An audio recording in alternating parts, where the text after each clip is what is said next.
it's wonderful to be able to make the connection from the acute stages to the rest of our lives together. And I want to take that same framework that Jill just set us up with, and I'm going to share my screen here and talk about, as she mentioned, how Rochester Accessible Adventures is concerning ourselves with the time that you leave acute care and return back to your community. And the fact that if we don't focus on creating a community where you can find yourself and find those values that you were encouraged to consider while you're in acute rehab, then it becomes a pretty frustrating experience. And I know from this group that that has been something that you've experienced. And I also know some of you know that some things, at least, are starting to change. So I'll give a little bit of history of our organization, how we got here, and then we have some fantastic news to share with you about ways that you're going to be able to, hopefully COVID permitting, get out and explore your world at this point. So Jill did allude to a big piece of what motivated me to start Rochester Accessible Adventures. I had been providing programs to people, sometimes based on diagnosis, sometimes based on activity. And we would have fantastic times, and people would learn that, yes, my goodness, I didn't think I'd be able to do this post injury, but I just discovered that I could. And time after time, the feedback that I got was, in addition to how fantastic it was that next question. So where can I go and do this on my own? Now that you've taught me I can do it, can I come back on Saturday with my family and go do that with them? Because that's really how we recreate. Prior to injury, you probably didn't think about how and where and how often and who you recreated with. You just went and did it. We grow up that way. But because I was having to say no so many times, you can't just go kayaking when you want to, you can't just go cycling when you want to, I decided 5 years ago to change that narrative and created Rochester Accessible Adventures to address the health and wellness of people with disabilities by actually guiding the communities to create a culture of physical accessibility, social inclusion, and equitable open access in recreation and sports. I'm going to come back to this picture just for a moment because you'll see this family appear towards the end of the presentation. And I'll just say it's significant because this family traveled all the way from the New York City area to find themselves as a family. And we'll answer why they had to travel that far to do that. So by setting about with this particular mission, what it means is taking a shift from program provision to actually training businesses that are already doing something fabulous, whether it's rock climbing, scuba diving, skydiving, you know, those kinds of things, and our municipal recreation centers, our community centers. Those folks are already well immersed in the service that they provide. They just haven't been opening the doors to everybody. And so we directly take this focus of going to them and empowering them to be able to be fully inclusive every day of the week so that it works around your schedule, it works around your lifestyle, it works around your needs. So I'm going to play, if I can, a video that shows this model in action.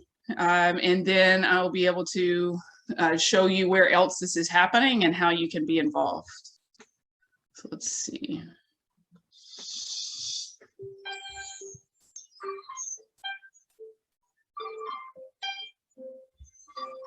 Rochester Accessible Adventures is on a mission to ensure that people with disabilities are able to connect within the community to recreation opportunities. We transform recreation businesses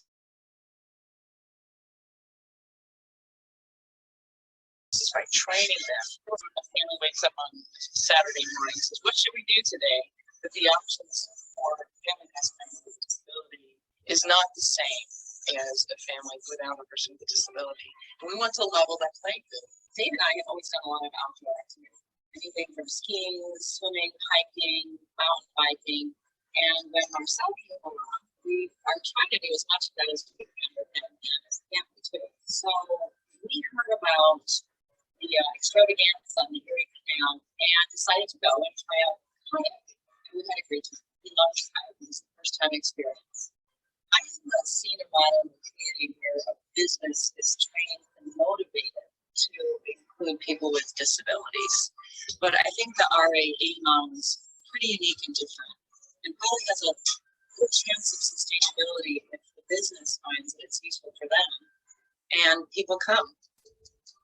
True inclusion in the community includes both physical access, but also social.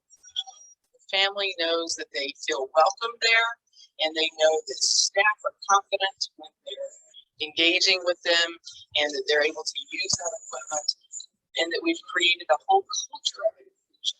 So it's larger sometimes than what people think, but it's really that experience that an individual has when they're within those programs, within those services. When we went, pulled up, my dad said, "Wow, this is a big event." I said, "I know." And, I got like even more excited. And he said, "I haven't seen you smile this big in a while." And I signed up for the kayak. And he was like, "You should just go." I said, "No, we're going to do it together." And he got out there with me. It was awesome. He loved it. That's the first thing we were able to do that was physically challenging together in years, to be able to be somewhere, that kind of environment, do something physically challenging, liberating. The support that RH continues to give your company is a very strong reason why we've done this inclusion program. We have so many different people coming into our business, and we talk about the different needs that different people have and how we can try to satisfy those needs. We've seen a real interest in the canal, or a growing interest in the canal and the canal trail as a community, because we offer an inclusive program. We have now seen people from outside the state and outside the country contact us. Erie Canal is such a historic value, so we want to be inclusive in all our operations, and RA has enabled us to do that. And I would recommend strongly as a business owner to increase your business. This is a very exciting time for Rochester Accessible Adventures. We know that the model helps businesses transform themselves into operating inclusively. And so as we seek out other businesses, we're seeing this spread across our own county, its neighboring counties, and ultimately across the state. And so our vision is to find places all across all communities where they can engage, become active, healthy, recreating with the people that they choose to, in places that they want to be. The difference that it made, knowing that it wasn't just a one-time event, was having something to look forward to in the summer. It's extremely liberating, and then there's something that I can share with my family. It's a normal experience, right? It's not a struggle to figure out how you're going to do it. So that's a win for Peter. It's a win for families. It's a win for the community. And so we're literally sold out.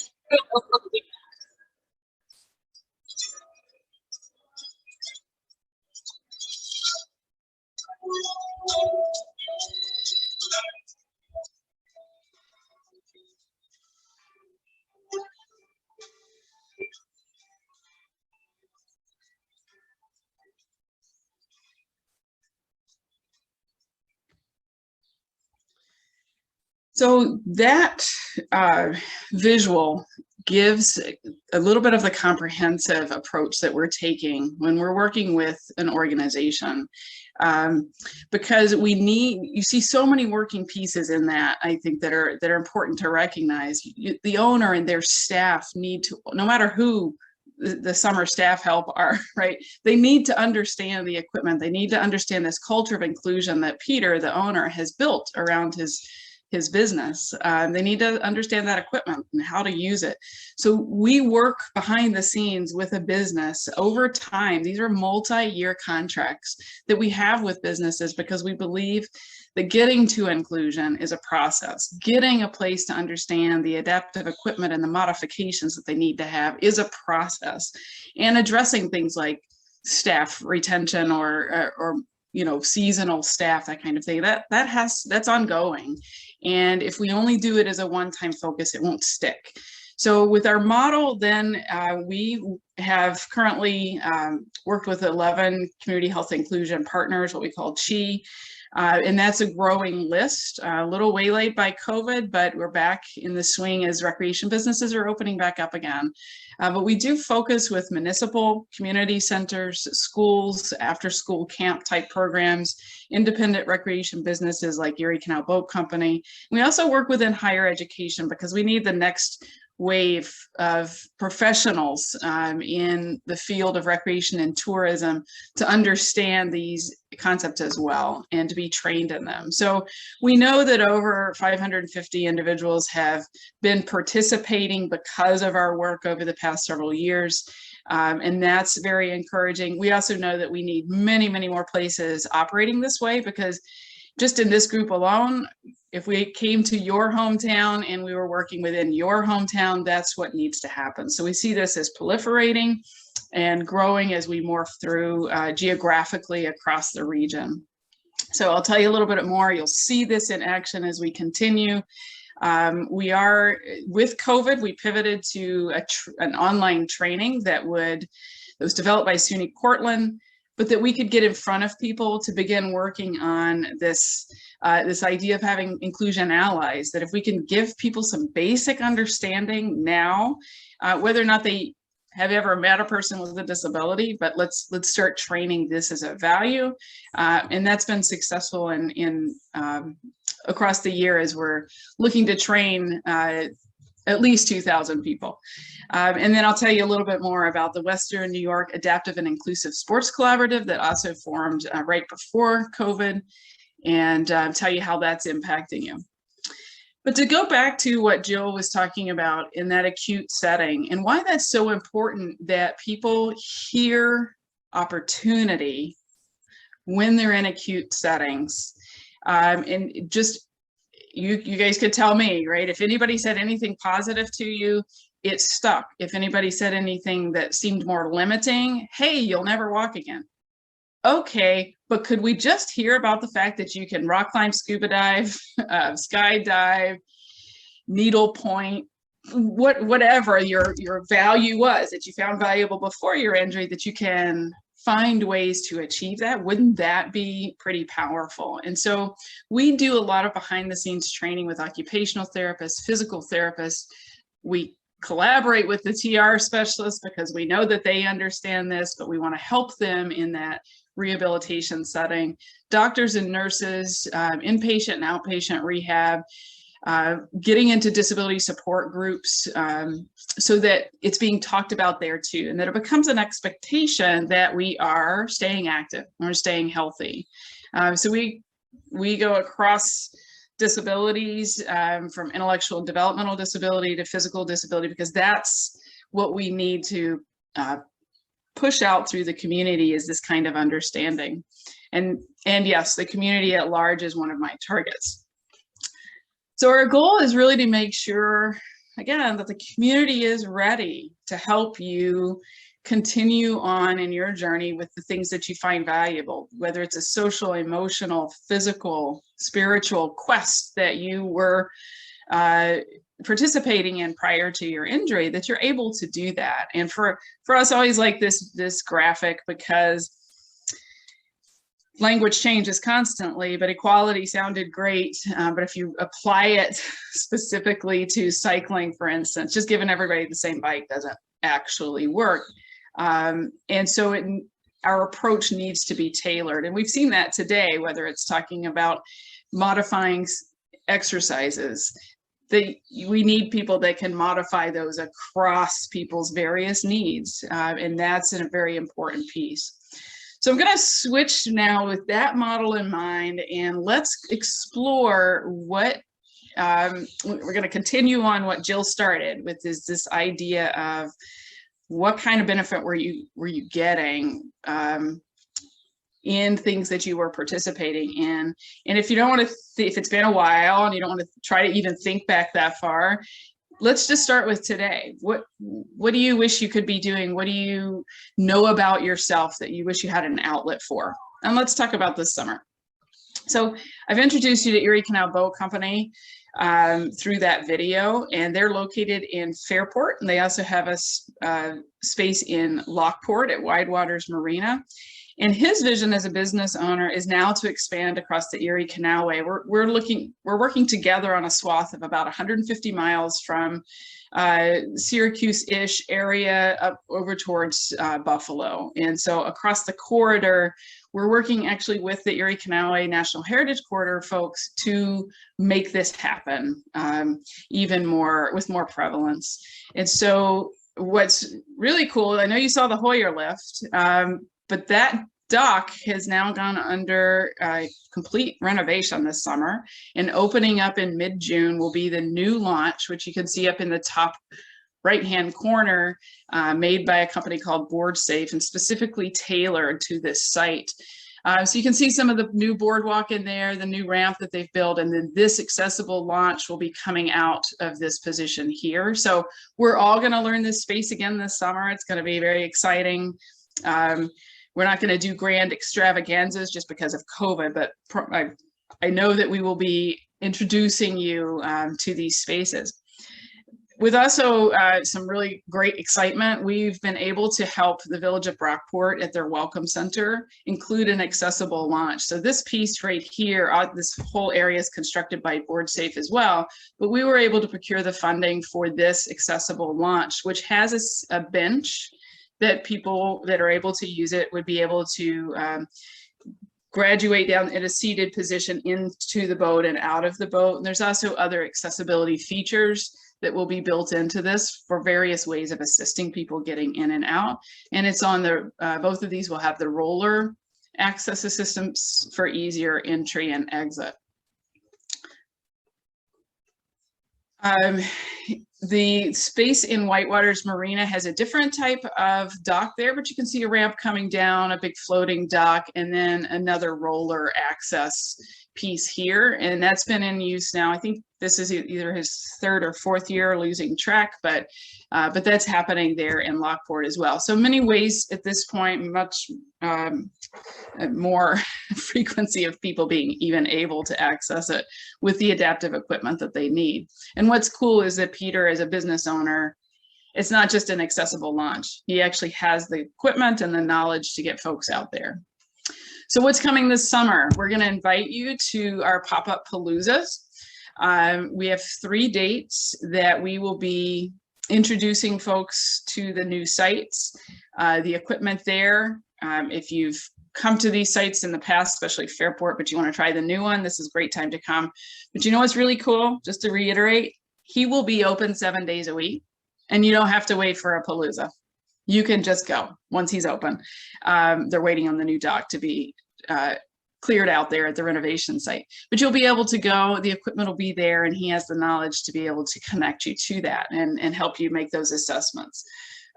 So this isn't quite an official draft. I need to confirm the registration link, but I do want you to be on the lookout for the pop-up paloozas. These will be first mile events that you'll be able to sign up and register with the Canalway Challenge.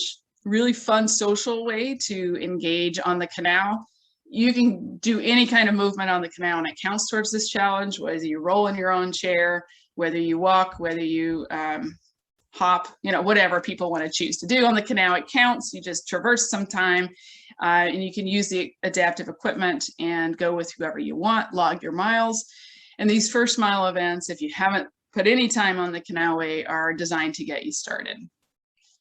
So that's very exciting for us to have 3 spaces. The Brockport one will be brand new to everybody, and Peter and I will be doing probably more than just that one event, but as a designated I Love New York event, these will be advertised. So we also work with municipalities, as I mentioned. We've worked with Victor Parks and Recreation over the past couple of years, which has resulted in a staff that's been trained. They've added in an inclusive pickleball instructor as one of their staff members. They've made a lot of physical structural changes to lower a rail on their fishing docks and to make sure that they don't have 2-inch gaps between trying to get onto their facilities, and also putting out things like concrete pads at their gazebo so that when you're watching, you can actually sit with your family and not way off to the side as before. And what's happening this summer, they have purchased an adaptive mountain bike. I don't know how much you know about the Victor area, but they have 70 miles or more of trail systems, which is an incredible amenity for them to have in the Finger Lakes area. And so Brian Emelson, the director, he's an avid cyclist, and he said, we got to use our trails. We got to do something.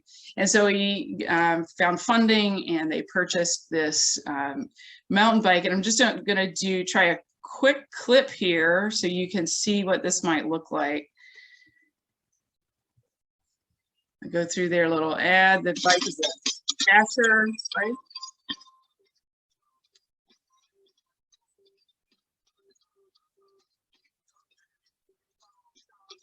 Take it on back in the day.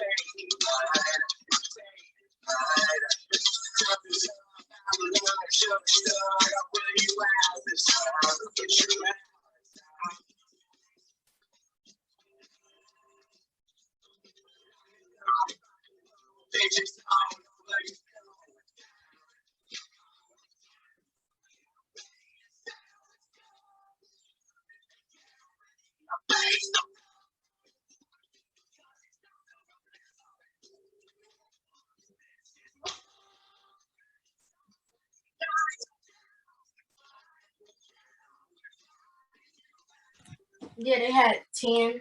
I mean, it had black, light denim. I'm sorry, what was that? So if you need to catch me, just jump right in. So that's an example of a way that a partner of ours, a chief partner, is starting to consider all of their current programming. We don't ask these businesses to create new programming. We simply say, open your doors to everybody every day that you have anything happening. So people have actual choice, whether it's cycling or whether it's something more like a yoga class or a painting class. But we want to be able to help them have the modifications and the knowledge to work with everybody. But this is very exciting. If you're interested in the mountain biking, I would encourage you to contact me because we're going to be working closely with the staff there to develop a program around the use of that cycle, the training on that cycle. I will put a plug for eAssist. This does have eAssist on it. And I've been told by Brian that sometimes the videos make things look really easy. And so some of that workout that we were doing with Kakana and Amy might need to be something that we do as we're getting ready for an activity like this. So, but again, something to wrap your head around and see if the values around this type of activity are things that appeal to you. No, okay, there we go. So another one, I mentioned pickleball, and we have for a number of years now. You saw that a little bit in the video. They were playing on grass. We tend to try to play everywhere that we can, but typically it's on a court. And Bob Stokes is the local inclusive pickleball instructor who understands the passion around the sport and wants to help you and your family play this particular game. It's something that you can play just you and one other person at a court that's near your house. And so we really like that it gives that kind of, the piece of that appeals to people as opposed to all team sport types of things. So I don't have any specific programming rolling out with Bob yet, but he's working on a few things. And so you'll need to stay tuned for that type of announcement coming out, an opportunity. But if you are interested in connecting with him, that's a connection that we make because we want you to just go access that. So we're also working with Irondequoit Community Center, their recreation program, all of their staff. And we've, over the past couple of years, done several different pieces as they are on that journey towards operating inclusively. The really cool thing for them is that they have a accessible facility that's opening. They've been operating in a really small, old, non-ADA structure that they were forced to deal with, and they've rectified that now with a new facility. It's at the former mall, and we're waiting for an opening date in July or August. And so I say stay tuned, because even if you don't live in Irondequoit, you'll be able to access things that they have there. And as they're looking at having an accessible space, they can now actually plan some inclusive programming and know that people can get in and use the facilities as they need to. So stay tuned for things happening in Irondequoit. Luda's Fencing Studio is one of our newest CHI partners. I've known Simeon Kiriakity for, gosh, a lot of years. He started back working with me at least 10 to 15 years ago. And we formalized that now with an RAA, Community Health Inclusion Initiative. And I just saw during something popped up on my phone earlier, and he's actually at the gym this afternoon, and he's running practice sessions with somebody who has a spinal cord injury and is using a chair, and is doing his advertisement because we have purchased through a grant some of the wheelchair frames that are needed to be able to fence from a seated position. And a big part of what RAA does is not only train and support them over time to be able to operate inclusively, but we then roll out the red carpet so that you can come and meet these businesses that we're working with. And so we're excited to have 3 free clinics this summer where you can come and experience it and learn what the heck fencing is. I don't know if any of you have ever considered this. Yes, Susan. But it is such a fantastic combination of strategy, internal brain thinking, staying a step ahead of your opponent. It's very internal. It's very individual. You do need somebody to ultimately spar against. But it's also super for physical workout. It's wonderful for core strengthening. You tend to, from a seated position, you play side to side.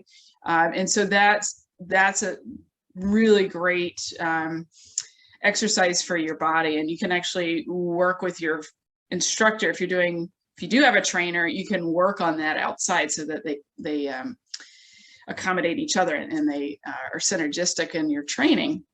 And you'll see in that top picture up here, the wheelchair frames, that's to keep your chair from tipping over and all of that great stuff. You can play at a power wheelchair. Typically, you don't transfer out of that then to start learning to play. And so we're hoping that you will come and experience Luda's Fencing Studio this summer. We'll be providing you all with all the details. Registration is live now, so you can certainly go on our website and register. But the really cool thing is you don't have to wait for these events. You don't have to worry about missing these 3 dates. You could actually contact Simeon today and talk to him about meeting with him for a one-on-one session to introduce it to you first. And then if you're hooked and you like it, then you can continue that training with him. So again, June 13th, July 25th, August 21st. You'll be hearing a lot about this. It is designed with people with spinal cord injury in mind.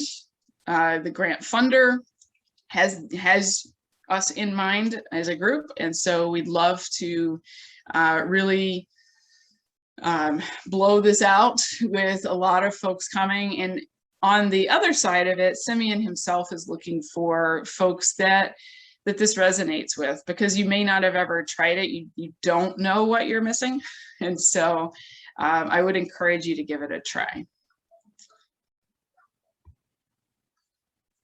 I mentioned before the Western New York Adaptive and Inclusive Sports Collaborative, and I tell you, days before COVID, I have been working closely with Greater Buffalo Adaptive Sports.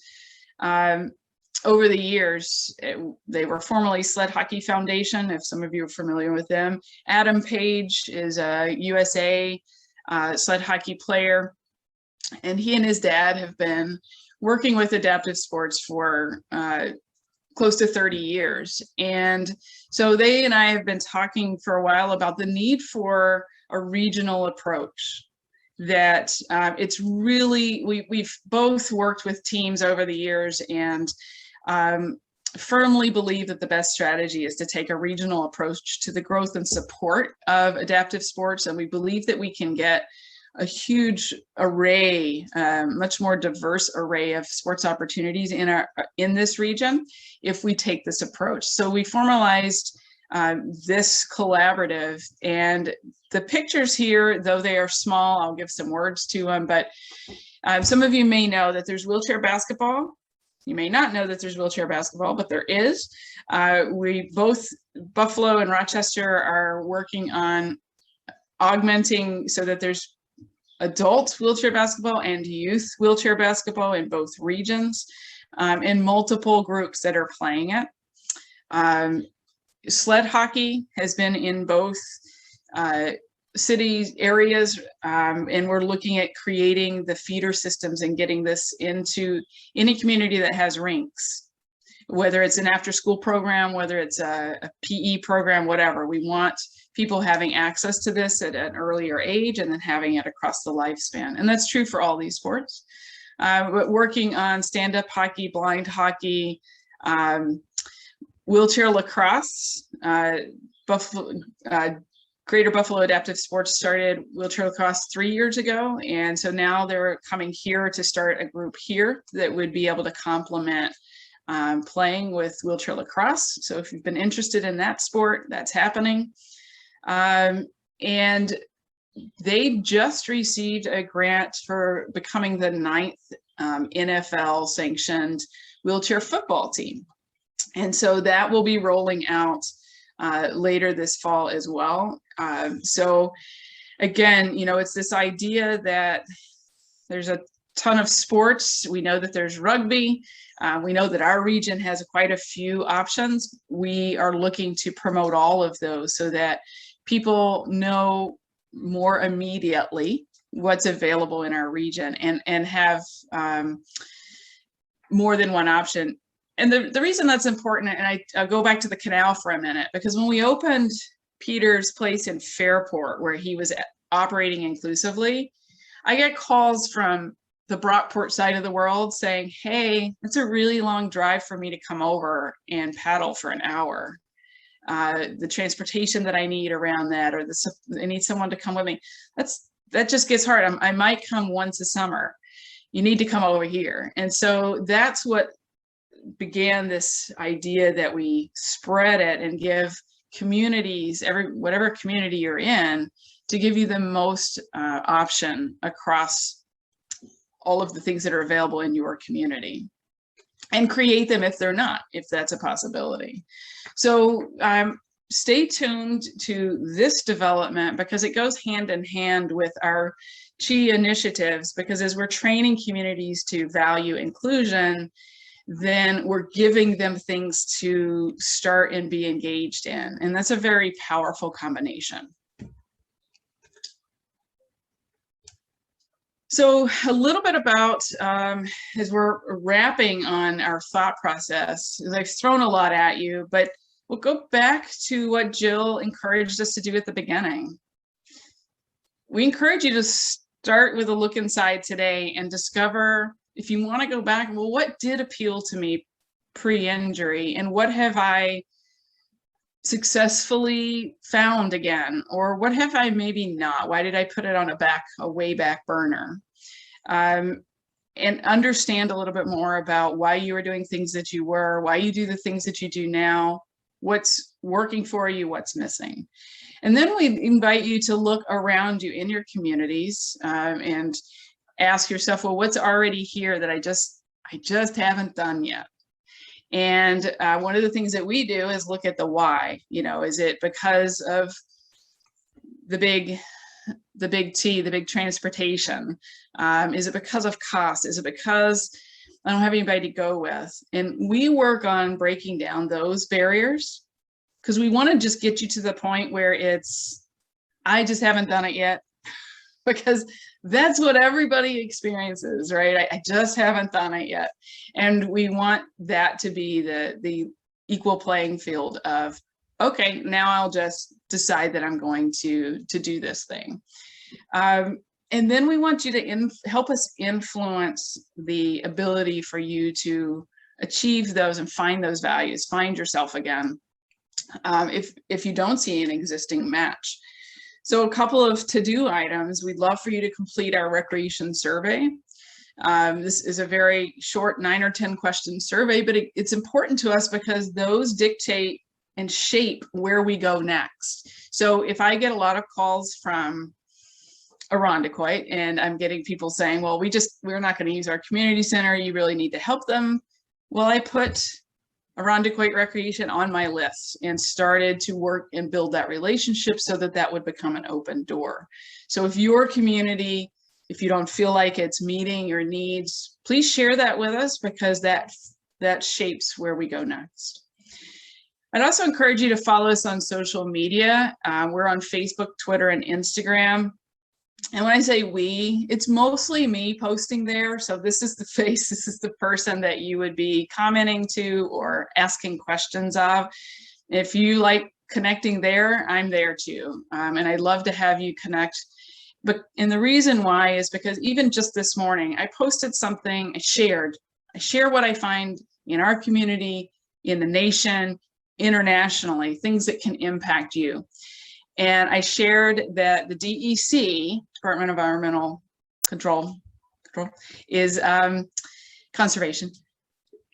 They are doing an outdoor accessibility fair type of a day in August, and they're going to introduce people to the John Dillon campground. They're going to introduce people to adaptive fishing. They're going to introduce people to take people out on pontoon boat rides. What an exceptional, well, I just shared that this morning. So I just shared Simeon at Ludo's fencing studio. He posted a video of himself working out with somebody there, so you could see what a practice session would look like. And I shared another thing sometime throughout the day.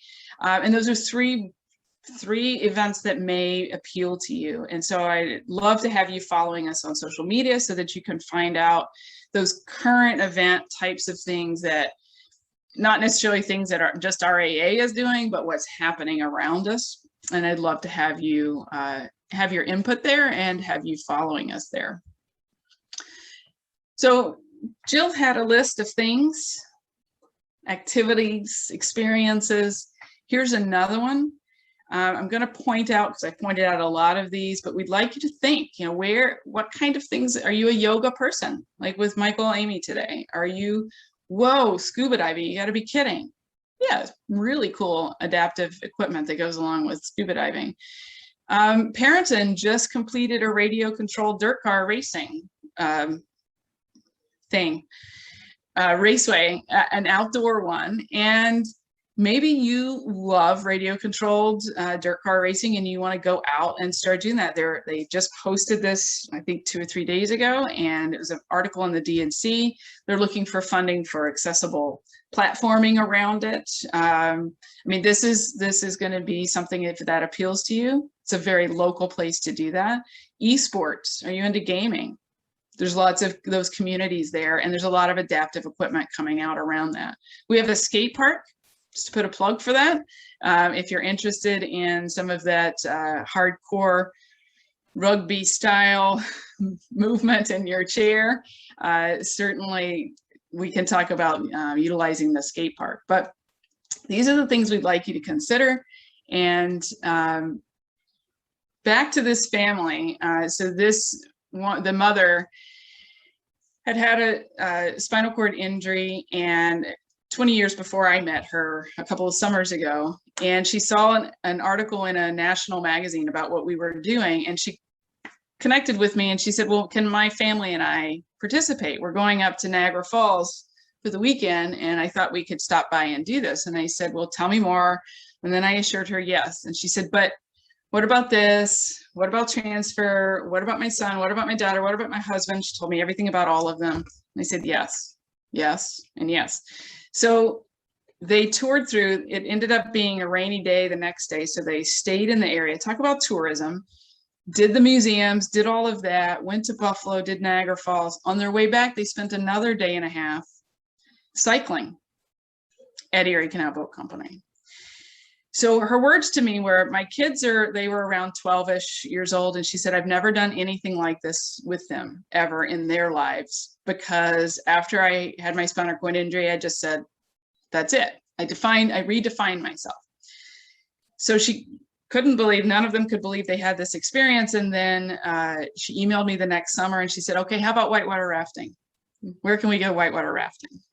So we found a place that was closer to them that she could go whitewater rafting. And I believe that her storyline is now permanently changed around what she's looking to do, the values that she found in doing these things that she's able to share with her family. So that's the story that we want for you. We want that for your family. We want that for our community. We can open for a few questions if there is time, but I just want to make a plug that Jill and I really feel very passionate about this connectivity from acute care to transition into the community and the rest of our lives. So we would love your input about all of this at any time. We do have our contact information here, and would just love for you to reach out to us on these particular things. So thank you. Appreciate the time to talk with you.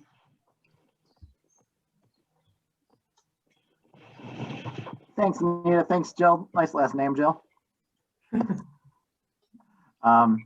Now's the part of our, we do have probably time for like one or two quick questions here. And then ideally we were gonna continue a lot of these conversations over and try a new platform called Spatial Chat. I think Sue had thrown a question in the chat box about, I think that's at Brockport, Sue. Will the boat launch still have the Hoyer lift available? Fairport. Oh, Fairport. Yeah, so you saw that in the video, and Peter has kept that piece of equipment. He's waiting to see how the new dock is constructed to see if he can keep that as a mount. It'll depend on, I think, whether or not he is able to get that floating dock back over on that section. So that remains to be seen, but we will work through all transition methods once we get that new place, the new dock in place. Now, you showed a picture of the Brockport dock and that having the step down to get into the boat. Are they considering a Hoyer for that location as well, or is it just that step down to get into the boat?